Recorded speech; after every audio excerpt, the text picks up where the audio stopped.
Good morning. ഇന്ന് നമ്മൾ പഠിക്കാൻ പോകുന്നത് 2024 ന്യൂ സിലബസ് 9ാം ക്ലാസ് ഹിന്ദിയിലെ ഫൂൽ എന്ന കവിതയുടെ പ്രധാനപ്പെട്ട ചോദ്യോത്തരങ്ങളാണ്. എല്ലാവരും ഈ ചോദ്യോത്തരങ്ങൾ നന്നായിട്ട് പഠിക്കുക, നോട്ടിലേക്ക് എഴുതിയെടുത്ത് പഠിക്കുക. കാരണം ഇതുവരെ എക്സാമിന് വരുന്ന ഭാഗമാണ്. ഇനി വരുന്ന എക്സാമിന് നമുക്ക് ഈ പാഠഭാഗം വരെയാണ് വരുന്നത്. ഓക്കെ, അപ്പോൾ നമുക്ക് ഒന്നാമത്തെ ക്വസ്റ്റ്യൻ നോക്കാം. ജൈസെ ബിനാ മൗസം ബഹാർ ആ ഗയി ഹോ ഇസ് പർ അപ്പന മത്ത് പ്രകട് കരെ.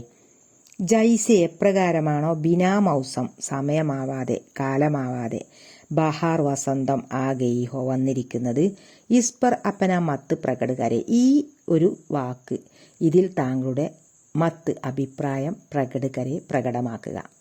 അതായത് കാലമാവാതെ വസന്തകാലമാവാതെ തന്നെ വസന്തം വന്നോ എന്നതിൽ താങ്കളുടെ അഭിപ്രായം എന്താണ് എന്നാണ് ചോദിച്ചത്. അപ്പോൾ ഉത്തരം നോക്കാം. വസന്ത് ഫൂലോം കാ മൗസം ഹേ, വസന്ത് के आने पर सब कहीं फूल दिखाई देते हैं. आज प्लास्टिक का युग है, इसलिए बाजार में प्लास्टिक के फूलों का उद्यान सजा है, ये उचित नहीं है. എന്താ പറഞ്ഞ നോക്കാം. വസന്ത് ഫൂലോം കാ മൗസം ഹി, ഈ വസന്ത കാലം എന്ന് പറയുന്നത് പൂക്കളുടെ കാലഘട്ടമാണ്. ഫൂലോം കാ മൗസം എന്ന പൂക്കളുടെ കാലഘട്ടം. വസന്തിക്ക് ആനേപ്പർ, വസന്തകാലം വന്നാൽ സബ് എല്ലാ സ്ഥലങ്ങളിലും, കഹീം സബ് കഹീം എന്ന എല്ലാ ഇടങ്ങളിലും, ഫൂൽ ദിക്കായി ദേത്തെ ഹെ പൂക്കൾ കാണപ്പെടുന്നു. ആജ് പ്ലാസ്റ്റിക് കാ യുഗ് ഹെ, ഇന്ന് പ്ലാസ്റ്റിക്കിന്റെ ഒരു യുഗമാണ്. ഇസ്ലിയെ അതുകൊണ്ട് തന്നെ ബാസാർ മേ അങ്ങാടിയിൽ പ്ലാസ്റ്റിക് കെ ഫൂലോം കാ പ്ലാസ്റ്റിക് പൂക്കളുടെ ഉദ്യാനം സജാഹെ അലങ്കരിക്കപ്പെട്ടിരിക്കുന്നു. യ ഉചിത് നഹീ ഹെ, ഇത് ഉചിതമല്ല. അതാണ് ആൻസർ. ഓക്കെ, രണ്ടാമത്തെ ക്വസ്റ്റ്യൻ നോക്കാം. ഏക് ഹി ഭാവ് സെ ഹമേശ ദഹത്തെ രഹത്തെ ഹെ യേ ഫൂൽ, കവി ने ऐसा क्यों कहा होगा. ഏക് ഹി ഭാവ് സെ ഒരേ ഭാവത്തിൽ ഒരേ രൂപത്തിൽ, ഹമേശ എല്ലായ്പ്പോഴും, ദഹത്തെ രഹത്തെ ഹെ തിളങ്ങി നിൽക്കുന്നു, അതായത് മിന്നി തിളങ്ങി നിൽക്കുന്നു. യേ ഫൂൽ ഈ പൂക്കൾ, എപ്പോഴും ഈ പൂക്കൾ മിന്നി തിളങ്ങി നിൽക്കുന്നു. കവി ने ऐसा क्यों कहा होगा, കവി അങ്ങനെ എന്തുകൊണ്ടായിരിക്കും പറഞ്ഞത്. കവിനെ കവി ഐസ അങ്ങനെ ക്യോം എന്തുകൊണ്ട് കഹാ ഹോഗ പറഞ്ഞിട്ടുണ്ടായിരിക്കും. കവി അങ്ങനെ പറയാൻ കാരണം എന്തായിരിക്കും. ഇത്ര നോക്കാം. പ്ലാസ്റ്റിക് കെ ഫൂൽ ഹമേശ ദഹത്തെ രഹത്തെ ഹെ, വേ പരിവർത്തൻ നഹീ ചാഹത്തെ ഹെ, ഇസ്ലിയെ കഭി ബാസി നഹീ ഹോത്തെ, ഉൻകാ രൂപ് ശാശ്വത് രഹത്താ ഹെ. ഇത്ര നോക്കാം. പ്ലാസ്റ്റിക് കെ ഫൂൽ പ്ലാസ്റ്റിക് പൂക്കൾ, ഹമേശ എപ്പോഴും എല്ലായ്പ്പോഴും എന്നർത്ഥം, ദഹത്തെ രഹത്തെ തിളങ്ങി നിൽക്കുന്നു. വേ പരിവർത്തൻ നെയ്യും ചാത്തെ അതിന് പരിവർത്തനം മാറ്റം നെയ്യും ചാത്തെ ഉണ്ടാവുന്നില്ല. ഈസ്ലിയെ ആ പൂക്കൾ അങ്ങനെ തന്നെ നിൽക്കും. ഈസ്ലിയെ അതുകൊണ്ട്, കബി ബാസി നെയ്യോത്തെ അതുകൊണ്ട് തന്നെ അതിന് സ്മെല്ലും ഇല്ല, ബാസി സ്മെല്ല് നെയ്യോത്തെ ഉണ്ടാവില്ല. ഉൻക രൂപ് ശാശ്വത രഹത്തെ അതിൻ്റെ രൂപം ശാശ്വതമായിരിക്കും, അതായത് അത് എന്നും നിലനിൽക്കും എന്നർത്ഥം. പ്ലാസ്റ്റിക് പൂക്കൾ ഒന്നും സംഭവിക്കില്ല. അതേസമയം പ്രകൃതിദത്തമായിട്ടുള്ള പൂക്കളാണെങ്കിലോ അത് വാടി പോവുകയൊക്കെ ചെയ്യും. പക്ഷേ ഇതൊന്നും, അതിന് സ്മെല്ലുണ്ടാവും, ഇതിനതൊന്നും ഉണ്ടാവില്ല. അത് തന്നെയാണ് അങ്ങനെ പറയാൻ കാരണം. അടുത്ത ക്വസ്റ്റ്യൻ. സാരാഗർ ഏക് രസിൻ രംഗോ മേ ഡൂബാ രഹ, ഇസ്കാ മത്ലബ് ക്യാ ഹേ. സാരാഗർ വീട് മുഴുവൻ, സാര മുഴുവൻ, ഗർ വീട്, ഏക് രസ് ഒരേ രൂപത്തിലുള്ള, ഇൻ രംഗോമേ ഡൂബാരഹ ഈ രൂപത്തിൽ നിറഞ്ഞു നിന്നു, ഒരേ രൂപത്തിൽ ഈ പൂക്കൾ വീട് മുഴുവനും നിറഞ്ഞു നിന്നു. ഇസ്ക മത്ലബ് ക്യാഹെ ഇതിൻ്റെ അർത്ഥം എന്താകുന്നു. ഇസ്ക ഇതിൻ്റെ മത്ലബ് അർത്ഥം ക്യാഹെ എന്താകുന്നു. ഇത്ര നോക്കാം. കവിനെ ഗർമേം സർവത്ര പ്ലാസ്റ്റിക് കാ ബാഗ് ലഗായ, इससे सारा घर एक ही सामान के फूलों से भर गया, सब एक ही सामान लेकिने लगे. ഉത്തരം. കവിനെ ഗർമേം കവി വീട്ടിൽ, കവി ഗർമേം വീട്ടിൽ, സർവത്ര കുറേ ഒരുപാട്, പ്ലാസ്റ്റിക് കാ ബാഗ് ലഗായ പ്ലാസ്റ്റിക്കിൻ്റെ ഒരു പൂന്തോട്ടം തന്നെ നിർമ്മിച്ചു. ബാഗ് പൂന്തോട്ടം, ഉദ്യാനം നിർമ്മിച്ചു. ഇസുസെ സാരാഗർ ഏകി സമാൻ കെ ഫൂലോം സെ ബർഗയ, ഇസുസെ ഇതുകൊണ്ട് തന്നെ, സാരാഗർ വീട് മുഴുവൻ, സാര മുഴുവൻ, ഗർ വീട്, വീട് മുഴുവൻ, ഏകി സമാൻ കെ ഒരേ സമാനത്തിലുള്ള ഒരേ രൂപത്തിലുള്ള, ഫൂലോം സെ പൂക്കളെ കൊണ്ട് ബർഗയ നിറഞ്ഞു. സബ് ഏകി സമാൻ ലഗ്നെ ലഗേ, സബ് എല്ലാം ഏകി സമാൻ ഒരേപോലെ ലഗ്നെ ലഗേ കാണാൻ തുടങ്ങി, അതായത് ഒരുപോലെ തോന്നി. അതാണ് ആൻസർ. അടുത്ത ക്വസ്റ്റ്യൻ, हवा मधुमक्खी तितली आदि प्लास्टिक के फूलों से क्यों असंतुष्ट है? ഹവ കാറ്റ്, മധുമക്കി തേനീച്ച, തിത്തലി കടന്നൽ, ആദി മുതലായ ജീവികൾ പ്ലാസ്റ്റിക് കെ ഫൂലോംസെ പ്ലാസ്റ്റിക് പൂക്കളെ ക്യോം എന്തുകൊണ്ട് അസന്തുഷ്ടേ അവർക്ക് എന്തുകൊണ്ടാണ് ഈ പ്ലാസ്റ്റിക് പൂക്കളോട് സന്തോഷമില്ലാത്തത്? അവർക്ക് സന്തോഷമില്ല ഈ പൂക്കളോട്, സന്തുഷ്ടമില്ല, അവർക്ക് സന്തോഷമില്ല. എന്താണ് കാരണം എന്നാണ് ചോദിച്ചത്. എന്തുകൊണ്ടാണ് അങ്ങനെയെന്ന് ഉത്തരം നോക്കാം. ഹവ ഫൂലോം കി ഗന്ധ് ചാത്തി ഹെ, മധുമക്കി ഫൂലോം സെ മധു ചാത്തി ഹെ, तितली फूलों का कोमल स्पर्श चाहती है, लेकिन प्लास्टिक फूल ये प्रदान नहीं कर सकते, इसलिए वे असंतुष्ट है. അർത്ഥം നോക്കാം. ഹവ ഫൂലോം കി ഗന്ധ് ചാത്തി ഹെ, ഹവ കാറ്റ്, ഫൂലോം കി പൂക്കളുടെ ഗന്ധ് സ്മെല്ല് ചാത്തി ആഗ്രഹിക്കുന്നു. അതുപോലെ തന്നെ മധുമക്കി തേനീച്ച ഫൂലോംസെ പൂക്കളിൽ നിന്ന് മധു ചാത്തി ഹെ തേൻ ആഗ്രഹിക്കുന്നു. തിത്തലി ഫൂലോം കാ കോമൾ സ്പർശ ചാത്തി ഹെ, തിത്തലി അതായത് ഈ തിത്തലി പൂമ്പാറ്റ ഫൂലോം കെ സമാൻ പൂക്കൾക്ക് പൂമ്പാറ്റ എന്താണ് ആഗ്രഹിക്കുന്നത്? തിത്തലി ഫൂലോം ക പൂക്കളുടെ കോമൾ സ്പർശ ചാത്തി ഹെ, കോമളമായിട്ടുള്ള സ്പർശമാണ് ആഗ്രഹിക്കുന്നത്. ലേക്കിൻ പ്ലാസ്റ്റിക് ഫൂൽ യെ പ്രദാനം കർ സക്തെ, എന്നാൽ ഈ പ്ലാസ്റ്റിക് പൂക്കൾക്ക് ഇതൊന്നും പ്രദാനം ചെയ്യാൻ കഴിയില്ല. ഇസ്ലിയെ വേ അസന്തുഷ്ട, ഇതുകൊണ്ടാണ് അവർ അസന്തുഷ്ടമാണെന്ന് പറയാൻ കാരണം. ഓക്കെ, ഇനി നമുക്ക് അടുത്ത ക്വസ്റ്റ്യൻ നോക്കാം. ഓക്കെ, ഇവിടെ തിത്തലി എന്ന് പറഞ്ഞാൽ പൂമ്പാറ്റ, അതായത് ചിത്രശലഭം എന്നൊക്കെ പറയാട്ടോ. അതായത് തിത്തലി പൂമ്പാറ്റ അല്ലെങ്കിൽ ചിത്രശലഭം എന്നൊക്കെ പറയാം. ഓക്കെ, അടുത്ത ക്വസ്റ്റ്യൻ, बच्चा फूलों की पहचान करना चाहते हैं, यहाँ बच्चे का कौन सा मनोभाव प्रकट होते हैं? बच्चा കുട്ടി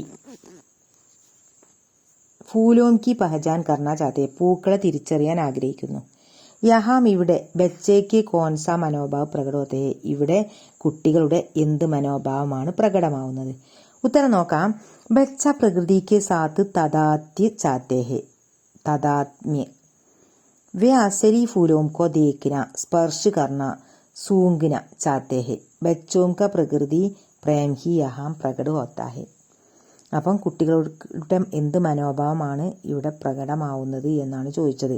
അതായത് കുട്ടികൾക്ക് പൂക്കളെ തിരിച്ചറിയണം, അതിൽ നിന്നും അറിയേണ്ടതുണ്ടായിരുന്നു. അതുകൊണ്ട് തന്നെ ഇവിടെ ഈ ഒരു കവിതയിൽ ബച്ചേക്ക കോൺസ മനോഭാവ പ്രകടോത്തായ, കുട്ടികളുടെ എന്ത് മനോഭാവമാണ് പ്രകടമാവുന്നത്? അർത്ഥം നോക്കാം. ബച്ച പ്രകൃതിക്ക് സാത്ത് തദാത്മ്യ ചാത്തേ ഹെ, ബച്ച കുട്ടികൾ, പ്രകൃതിയുടെ തദാത്മ്യ എന്ന് പറഞ്ഞ ഐഡന്റിറ്റി ചാത്താഹെ ആഗ്രഹിക്കുന്നു. അതായത് പ്രകൃതിയെക്കുറിച്ച് എല്ലാ കാര്യങ്ങളും അറിയാനാണ് ആഗ്രഹിക്കുന്നത്. തദാത്മ്യ എന്ന് പറഞ്ഞാൽ ഐഡന്റിറ്റി. വേ അസലി ഫൂലോം കോ ദേക്കിന, അവർക്ക് യഥാർത്ഥ പൂക്കളെ കാണാനും, സ്പർശ് കർണ, അസലി എന്ന യഥാർത്ഥം, റിയലി, അവർക്ക് അസലി യഥാർത്ഥ ഫൂലോം കോ ദേക്കിന പൂക്കളെ കാണാനും, സ്പർശ് കർണ സ്പർശിക്കാനും, സൂങ്കിന അതിൻ്റെ സ്മെല്ല് എടുക്കാനും ചാത്തേ അവരാഗ്രഹിക്കും, അത് മണത്ത് നോക്കാൻ അവരാഗ്രഹിക്കുന്നു. ബച്ചോം ക പ്രകൃതി പ്രേം ഹി, കുട്ടികളുടെ പ്രകൃതിയോടുള്ള പ്രേം സ്നേഹം തന്നെയാണ് യഹാം പ്രകട ഹോത്തേ ഇവിടെ പ്രകടമാവുന്നത്. ഓക്കെ, ഇനി അടുത്തത് നോക്കാം. കവിത की വിശേഷ ശൈലിയോം കോ പഹചാനെ അവർ ലിഖേ, കവിതയിലെ വിശേഷ ശൈലി അതിനെ പഹചാനെ തിരിച്ചറിയുകയും മനസ്സിലാക്കുകയും ലിഖേ എഴുതുകയും ചെയ്യുക. ഓക്കെ, ഇവിടെ കൊടുത്തിട്ടുള്ളത് ഒന്ന് കൊടുത്തിട്ടുണ്ട്, ബാക്കി നമ്മൾ എഴുതണം. കവിതയിലുള്ള വിശേഷ ശൈലിയിലുള്ള കാര്യങ്ങൾ എഴുതിയതാണ്, നോക്ക്, വിശേഷപ്പെട്ട സംഭവങ്ങൾ എഴുതിയത് അതാണ് ചോദിച്ചത്. ബിനാ മൗസം ബഹാർ ആന, ഇതാണ് ഒന്ന് വിശേഷം. ബിനാ മൗസം സമയമാവാതെ ബഹാർ ആന, അതായത് വസന്തകാലം വരിക, ഇതാണ് ഒന്ന് കൊടുത്തിട്ടുള്ളത്. ബാക്കി നമ്മൾ കൊടുക്കണം. എന്തൊക്കെയാണ് നമുക്ക് നോക്കാം. നമ്മളെ ടെക്സ്റ്റിലുള്ളത് തന്നെയാണ് നമ്മൾ എഴുതേണ്ടത്. അപ്പനെ ആംഗൻ കെ കിൽത്തെ മുർജാത്തെ ഫൂൽ, ഒന്ന്. അപ്പനെ ആംഗൻ കെ തൻ്റെ മുറ്റത്തുള്ള കിൽത്തെ വിരിഞ്ഞതും മുർജാത്തെ വാടിയതുമായിട്ടുള്ള പൂക്കൾ. ഇതാണ് ഇവിടെ വിശേഷ ശൈലിയുടെ വാക്കുള്ളത്. ഓക്കെ, ഇനി അടുത്തത് ദഹക്തെ ഹുയെ ബാസാർക്കോ സജാദിയ. ദഹക്തെ ഹുയെ ബാസാർക്കോ, ആ തിളങ്ങി നിൽക്കുന്ന അങ്ങാടി തിളങ്ങി നിൽക്കുന്നു, അതുകൊണ്ട് തന്നെ അത് സജാദിയ അലങ്കരിക്കപ്പെട്ടിരിക്കുന്നു. അങ്ങാടിയെ തിളക്കത്തിൽ അലങ്കരിക്കപ്പെട്ടിരിക്കുന്നു. ഇതാണൊന്ന്. സാരാഗർ ഏകരസിൻ രംഗോമേ ഡൂബുകയാ. സാരാഗർ വീട് മുഴുവൻ, ഏകരസ് ഒരേ രൂപത്തിലുള്ള, രംഗോമേ ഡൂബുകയാ നിറത്താൽ നിറഞ്ഞിരിക്കുന്നു. മുജേ ഫൂൽ ചാഹിയെ ഫൂലോം കി പഹചാൻ കേലിയെ, എനിക്ക് പൂവ് വേണം പൂക്കളെ തിരിച്ചറിയാൻ വേണ്ടി. അടുത്തത് ബച്ചെ ഫൂലോം കി പഹചാൻ സെ വഞ്ചിത് ഹോയ, കുട്ടികൾ പൂക്കളെ തിരിച്ചറിയുന്നതിൽ നിന്ന് പോലും വഞ്ചിക്കപ്പെട്ടിരിക്കുന്നു. മിട്ടി മുസ്കുരായി, മണ്ണ് പുഞ്ചിരിച്ചു. ഹവാ കിൽക്കിലായി, കാറ്റ് വളരെ സന്തോഷത്തിൽ വീശി. ജല് കളുകള് ലാനിലക, ജലം കളകളാരവം മുഴക്കാൻ തുടങ്ങി നല്ല സന്തോഷത്തിൽ. ഓക്കെ, ഇതാണ് ആൻസർ, ശ്രദ്ധിച്ചിരിക്കുക. ഇനി അടുത്ത ക്വസ്റ്റ്യൻ, കവിതയ്ക്ക് ആധാർ പർ പൂർത്തീകരെ, കവിതയുടെ അടിസ്ഥാനത്തിൽ ഇത് നിങ്ങൾ പൂർത്തിയാക്കണം. ഇവിടെ കൊടുത്തിട്ടുണ്ട് പ്ലാസ്റ്റിക് കാ ഉദ്യാൻ എന്ന് കൊടുത്തിട്ടുണ്ട്, പിന്നെ ഉദ്യാൻ എന്ന് സെന്ററിലും കൊടുത്തു. അസലി ഉദ്യാനം, യഥാർത്ഥ പൂന്തോട്ടം. അപ്പോൾ ഇവിടെ ഗന്ധ് നഹീം എന്ന് ഒന്ന് കൊടുത്തിട്ടുണ്ട്, ബാക്കിയൊക്കെ നമ്മൾ പൂരിപ്പിക്കണം. പ്ലാസ്റ്റിക് കാ ഉദ്യാൻ ഗന്ധ് നഹീം, പ്ലാസ്റ്റിക്കിൻ്റെ പൂന്തോട്ടം, പ്ലാസ്റ്റിക്കിൻ്റെ ഉദ്യാനം. ഗന്ധ് നഹീം, സ്മെല്ലില്ല, മണമില്ല. പിന്നെ അതുപോലെ തന്നെ അതിൻ്റെ നേരെ താഴെ എഴുതുക, സ്ഥലത്ത്, ആ വരച്ച സ്ഥലത്ത് ഗന്ധ് നഹീം എന്നതിൻ്റെ നേരെ താഴെ പ്ലാസ്റ്റിക് കാ ഉദ്യാൻ മധു നഹീം, പ്ലാസ്റ്റിക് പൂക്കൾക്ക് പ്ലാസ്റ്റിക്കിൻ്റെ ഉദ്യാനത്തിൽ തേന് ഇല്ല. മധു നഹീം എന്ന തേൻ ഇല്ല. പ്ലാസ്റ്റിക് കാ ഉദ്യാൻ കോമളത നഹീം, പ്ലാസ്റ്റിക്കിൻ്റെ ഉദ്യാനം കോമളത ഇല്ല, കോമളമായിട്ടുള്ള ആ സ്പർശനമില്ല എന്നർത്ഥം, ആ നല്ല സ്പർശനം. നഹീം ഇല്ല. പ്ലാസ്റ്റിക് കാ ഉദ്യാൻ പഹചാൻ നഹീം, പ്ലാസ്റ്റിക് ഉദ്യാനം തിരിച്ചറിയില്ല, പൂക്കൾ ഏതാ എന്ന് തിരിച്ചറിയില്ല. പഹചാൻ നഹീം എന്നാൽ തിരിച്ചറിയില്ല. അടുത്ത റൗണ്ടിലേക്ക് വരിക. അസലി ഉദ്യാൻ എന്നുള്ളടത്ത് യഥാർത്ഥ ഉദ്യാനത്തിൽ എന്തൊക്കെ സംഭവിക്കുന്നു? യഥാർത്ഥ പൂന്തോട്ടത്തിൽ ഗന്ധമുണ്ട്. അസലി ഉദ്യാൻ എന്ന് എഴുതിയിട്ട് ഗന്ധമുണ്ട്. അസലി ഉദ്യാൻ മധുഹെ, യഥാർത്ഥ റിയലി ഉദ്യാൻ പൂന്തോട്ടത്തിൽ മധുഹെ, തേനുണ്ട്. അസലി ഉദ്യാൻ കോമളതാഹെ, യഥാർത്ഥ പൂന്തോട്ടത്തിന് കോമളമായ സ്പർശനം ഉണ്ട്, കിട്ടും. പഹജാൻ ഹെ എന്നാണ് ഉദ്യാൻ, അസലി ഉദ്യാൻ പഹജാൻ ഹെ, യഥാർത്ഥ ഉദ്യാനത്തിൽ നിന്നും പൂക്കളെ തിരിച്ചറിയാൻ പറ്റും. പഹജാനാഹെ, തിരിച്ചറിയുക. ഓക്കെ, ഇനി അടുത്ത ക്വസ്റ്റ്യൻ. നീചെ ദിയെ വാക്യ പഠേ രേഖാങ്കിത് ശബ്ദവും പർ ധ്യാൻ ദേ. നീചെ ദിയെ അതായത് താഴെ കൊടുത്ത വാക്യം വായിക്കുക. രേഖാങ്കിത് ശബ്ദവും പർ ധ്യാൻ ദേ, രേഖാങ്കിതന് അടിവരയിട്ട ശബ്ദവും പർ വാക്കിൻ്റെ ധ്യാൻ ദേ, വാക്കിൽ നിന്ന് എന്തൊക്കെയുണ്ടെന്ന് ധ്യാൻ ദേ, ശ്രദ്ധിക്കുക. അപ്പോൾ ഇവിടെ കൊടുത്തിട്ടുണ്ട് 2 3 ബാക്കി നമ്മൾ കൊടുക്കണം. അപ്പോൾ ഇങ്ങനെയുള്ള വാക്യത്തിൻ്റെ ശബ്ദം നമ്മൾ തിരഞ്ഞെടുത്ത് എഴുതണം. ഇവിടെ കൊടുത്തത് അമേം ഫൂലോം കി ഗന്ധ് ചാഹിയെ, നമ്മൾ പൂക്കളുടെ ഗന്ധം ആഗ്രഹിക്കുന്നു. മുജെ വേണിക്കലിയെ ഫൂൽ ചാഹിയെ, എനിക്ക് തലയിൽ ചൂടാൻ വേണ്ടിയിട്ട്, മുടിയിൽ ചൂടാൻ വേണ്ടി ഫൂൽ ചാഹിയെ, പൂക്കളെ വേണം. ഹമേ രസ് ചാഹിയെ, ഞങ്ങൾക്ക് തേൻ വേണം. ഐസേ വാക്യ, അങ്ങനെയുള്ള വാക്യങ്ങൾ എന്ന് പറഞ്ഞാൽ നമ്മളിപ്പോൾ വായിച്ച അങ്ങനെയുള്ള വാക്യങ്ങൾ. കവിത ചുൻകർ ലിഖിയെ, കവിതയിൽ നിന്ന് തിരഞ്ഞെടുത്ത് എഴുതുക. ഹമേ ഗന്ധ് ചാഹിയെ നമുക്ക് എഴുതാം. ഹമേ ഗന്ധ് ചാഹിയെ നമുക്ക് ഈ ഭാഗത്ത് നിന്ന് തിരഞ്ഞെടുത്താൽ കിട്ടും. കവിതയിൽ നിന്ന് എന്താണ്? 1 ഹമേ ഗന്ധ് ചാഹിയെ, ഞങ്ങൾ സ്മെല്ല് ആഗ്രഹിക്കുന്നു. 2 ഹമേ രസ് ചാഹിയെ, ഞങ്ങൾ തേൻ ആഗ്രഹിക്കുന്നു. 3 ഹമേ കോമൾ സ്പർശ് ചാഹിയെ, ഞങ്ങൾ കോമളമായ ആ സ്പർശനം ആഗ്രഹിക്കുന്നു.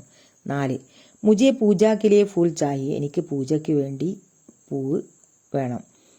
5 മുജെ വേണിക്കലിയെ ഫൂൽ ചാഹിയെ, എനിക്ക് എൻ്റെ തലയിൽ ചൂടാൻ പൂക്കൾ വേണം. 6 മുജെ ഫൂൽ ചാഹിയെ, എനിക്ക് പൂവ് വേണം. ഫൂലോം കി പഹചാൻ കെ ലിയെ, പൂക്കളെ തിരിച്ചറിയാൻ വേണ്ടി. ഇതാണ് നമ്മൾക്ക് ഇതിൽ നിന്നും ഇങ്ങനെയുള്ള ഭാഗങ്ങൾ തിരഞ്ഞെടുക്കാൻ പറഞ്ഞ അതേപോലുള്ള വാക്യങ്ങൾ നമ്മൾ തിരഞ്ഞെടുത്തു. ഇനി അടുത്തത് ചർച്ച കരെ ടിപ്പണിയിലേക്ക്. ചർച്ച ചെയ്യണം, എന്നിട്ട് ടിപ്പണിയിലേക്ക് കുറിപ്പ് തയ്യാറാക്കുക. അപ്പം എന്താണ് നോക്കാം. കുറിപ്പ് തയ്യാറാക്കാം. मनुष्य अपनी सुविधा के लिए प्रकृति से अलग रहते हैं. കവിത का आधार पर इस पर विचार करे और विश्लेषणात्मक टिप्पणी लिखे. എന്താ പറഞ്ഞത്? മനുഷ്യപ്പനി സുവിധാക്കേലിയ, മനുഷ്യൻ തന്റെ സുവിധയ്ക്ക് വേണ്ടി, സൗകര്യത്തിന് വേണ്ടി, പ്രകൃതി ശാലകിരത്തെ, പ്രകൃതിയിൽ നിന്നും വേറിട്ട് നിൽക്കുന്നു, പ്രകൃതിയോട് ബന്ധമില്ലാത്തതുപോലെ നിൽക്കുന്നു. കവിതാക്ക് ആധാർ പർ, കവിതയുടെ അടിസ്ഥാനത്തിൽ ഇസ്പർ വിചാർക്കാരെ, ഇതിൽ നിങ്ങളൊന്ന് ഇതിൽ എന്തൊക്കെയാണെന്ന് നിങ്ങൾ പറയണം. അവർ വിശ്ലേഷണാത്മക ടിപ്പണിയിലേക്ക്, എന്നിട്ട് വിശകലനാത്മകമായിട്ടുള്ള ടിപ്പണി നിങ്ങൾ എഴുതുക. വിശേഷണാത്മക ടിപ്പണി, അതായത് വിശകലനം ചെയ്തുകൊണ്ട് വിശേഷണാത്മകമായിട്ടുള്ള ടിപ്പണി. അപ്പോൾ നമുക്ക് ടിപ്പണി എന്തെന്ന് നോക്കാം. നിങ്ങൾ പഠിക്കണം, നന്നായിട്ട് പഠിക്കണം. 4 മാർക്കിനാണ് നമുക്ക് ടിപ്പണി ഉണ്ടാവുന്നത്. പഠിക്കുക. വളരെ എളുപ്പത്തിലാണ് ഇവിടെ കൊടുത്തിട്ടുള്ളത്. പ്രകൃതി മാനവ ജീവൻ का आधार है, इसलिए प्रकृति की सुरक्षा हमारा परम कर्तव्य रहा. प्रकृति हमें वायु, जल, खाद्य पदार्थ सब कुछ प्रदान करती है, अतः प्रकृति के साथ हमारा संतुलित संबंध रहा. അർത്ഥം നോക്കാം. പ്രകൃതി മാനവ ജീവൻ का आधार है. പ്രകൃതി എന്ന് പറയുന്നത് മനുഷ്യ ജീവിതത്തിന്റെ അടിസ്ഥാന ഘടകമാണ്. ഇസ്ലിയെ, അതുകൊണ്ട് പ്രകൃതിക്ക് സുരക്ഷ, അതുകൊണ്ട് പ്രകൃതിയെ സംരക്ഷിക്കുക എന്നത് അമാര പരം കർത്തവ്യ, നമ്മുടെ ഏറ്റവും വലിയ കർത്തവ്യമാകുന്നു. പ്രകൃതി നമ്മൾക്ക് വേണ്ടി വായു, ജലം, ഖാദ്യപദാർത്ഥ, ഭക്ഷ്യപദാർത്ഥം, സബ് കുശ് പ്രദാൻ കത്തി, എല്ലാം പ്രദാനം ചെയ്യുന്നു. അതായത് പ്രകൃതിക്ക് സാത്ത് അമാര സന്തുലിത സംബന്ധരഹ, പ്രകൃതിയോട് നമ്മളുടെ ആ സന്തുലിത എന്താണ് സമതുല്യത, സംബന്ധരഹ, അതുമായിട്ട് ബന്ധമുണ്ടാകാൻ പ്രകൃതിയോട് നമുക്ക് നല്ലൊരു ബന്ധം, ഒരടുപ്പം ഉണ്ടായിരിക്കണം. ഓക്കെ, ഇനി അടുത്ത പാരഗ്രാഫ്. ആജ്കൽ ജനസംഖ്യ ബടി, मानव की आवश्यकताओं के लिए अधिक स्थल की आवश्यकता पड़ी. इसके लिए मनुष्य ने प्रकृति पर हाथ रखा. पेड़ काटे गए, पहाड़ियों को समतल कराया गया, वन काटे गए, इससे प्रकृति का नाश हुआ, साथ साथ मनुष्य का भी. ഓക്കെ, ഇത് നമുക്ക് എക്സാമിന് ഉണ്ടാവും. 4 മാർക്കിന് എന്തായാലും വേണ്ടിയില്ല, ഇമ്പോർട്ടൻ്റ് ആണ്, ഇത് പഠിച്ചു വെക്കണം. ആജ്കൽ ജനസംഖ്യ ബടി, ഈയിടെയായിട്ട് ജനസംഖ്യ വർദ്ധിച്ചിരിക്കുന്നു. മാനവിക്ക് ആവശ്യതാവും കേളിയെ, മനുഷ്യന്റെ ആവശ്യത്തിന് വേണ്ടി അധിക സ്ഥലക്ക് ആവശ്യകത പടി, അധിക സ്ഥലം ആവശ്യമാവേണ്ടി വന്നു. കാരണം ജനസംഖ്യ ഉയരുന്നതിനനുസരിച്ച് നമുക്ക് സ്ഥലവും വീടുകളൊക്കെ വെക്കണമെങ്കിൽ സ്ഥലം ആവശ്യമാണ്. അതിനാണ് അധിക സ്ഥലം ആവശ്യമാണ്. ഇസ്കേലി, ഇതിനു വേണ്ടി മനുഷ്യൻ എന്തൊക്കെ ചെയ്തു? ഇങ്ങനെ വീട് വെക്കണം, അതിനൊക്കെ വേണ്ടിയിട്ട് ജനങ്ങൾ ഇസ്കേലി, ഇതിന് വേണ്ടിയിട്ട് മനുഷ്യൻ എന്ത് ചെയ്തു? പ്രകൃതി പ്രഹാത്തിരക്ക, പ്രകൃതിയുടെ മേൽ കൈവച്ചു, പ്രകൃതി നശിപ്പിക്കാൻ വേണ്ടി തുടങ്ങി എന്നർത്ഥം. ഹാത്തിരക്ക, കൈവച്ചു പറഞ്ഞാൽ പ്രകൃതിയോട് പ്രകൃതിയെ ബുദ്ധിമുട്ടാക്കി എന്നർത്ഥം. എങ്ങനെയൊക്കെയാണ് പ്രകൃതിയെ നിങ്ങൾ കൈ വെച്ചത് എന്ന്? പേട് കാട്ടുകയെ, മരം മുറിച്ചു, ഇതാണ് ഒന്ന്. മരങ്ങളൊക്കെ മുറിച്ചു. പഹാടിയോംകോ സമതൽ കരായകയ, പർവ്വതങ്ങളൊക്കെ സമതലമാക്കി മാറ്റി. വൻ കാട്ടുകയെ, വനങ്ങളൊക്കെ, ചെടികളൊക്കെ, കാട്ടുകയെ മുറിച്ചു. ഇസസേ, ഈ കാരണത്താൽ പ്രകൃതി നാശുവ, പ്രകൃതി നശിക്കപ്പെട്ടു. സാത്ത് മനുഷ്യക്കാബി, ഒപ്പം മനുഷ്യനും. അതായത് പ്രകൃതിയുടെ നാശം മനുഷ്യന്റെ നാശമാവും ഉറപ്പായിട്ടും. പ്രകൃതിയെ നശിപ്പിച്ചോ പ്രകൃതി നമ്മൾക്ക് പണി തരും. അതായത് പ്രകൃതിയോട് നമ്മൾ എത്രത്തോളം സ്നേഹിക്കുന്നു അത്രത്തോളം പ്രകൃതി നമ്മളോട് സ്നേഹിക്കും. അപ്പം നമ്മൾ മനുഷ്യന് ഒരു കുഴപ്പവും ഉണ്ടാവില്ല, പ്രകൃതി നമ്മളെ ഒന്നും ചെയ്യില്ല. അല്ലെങ്കിൽ നമ്മൾ മരം മുറിക്കുന്നു, പർവ്വതങ്ങളൊക്കെ സമതലമാക്കിയിട്ട് നമ്മൾ അവിടെയൊക്കെ വീട് വെക്കുന്നു. പിന്നെ വൻ കാട്ടുകയെ, വനങ്ങളൊക്കെ വെട്ടി നശിപ്പിക്കുന്നു. അതുകൊണ്ട് തന്നെ പ്രകൃതി നാശുവ, പ്രകൃതി നശിക്കപ്പെടുന്നു. സാത്ത് മനുഷ്യക്കാബി, ഒപ്പം മനുഷ്യനും നശിക്കാൻ തുടങ്ങുന്നു. ഓക്കെ, ഇതാണ് ടിപ്പണി. എല്ലാവരും നന്നായിട്ട് പഠിക്കുക. അപ്പോൾ നമ്മളിപ്പോൾ പഠിച്ചത് ഫൂൽ എന്ന കവിതയിലെ പാർട്ട് 1 ആണ്. ഇനി അടുത്ത വീഡിയോയിൽ നമുക്ക് പാർട്ട് 2 ആണ് പഠിക്കാനുള്ളത്. എല്ലാവരും നന്നായിട്ട് ഇത് നോട്ടിലേക്ക് എഴുതിയിട്ട് പഠിക്കണം. ഞാൻ പ്രത്യേകം പറയണം, എക്സാമിന് വരും. അടുത്ത എക്സാമിന് നമ്മൾ ഈ ഓണപ്പരീക്ഷയ്ക്ക് ഇതുവരെയാണ് എന്നാണ് പറഞ്ഞിട്ടുള്ളത്. അതുകൊണ്ട് എല്ലാവരും നന്നായിട്ട് പഠിക്കുക. ഓക്കെ, എല്ലാവരും എൻ്റെ ക്ലാസ് ഉപകാരപ്പെടുന്നുവെങ്കിൽ നിങ്ങൾ സപ്പോർട്ട് ചെയ്യാൻ മറക്കല്ലേ. ഓക്കെ, അടുത്ത വീഡിയോയുമായിട്ട് കാണാം. Thank you.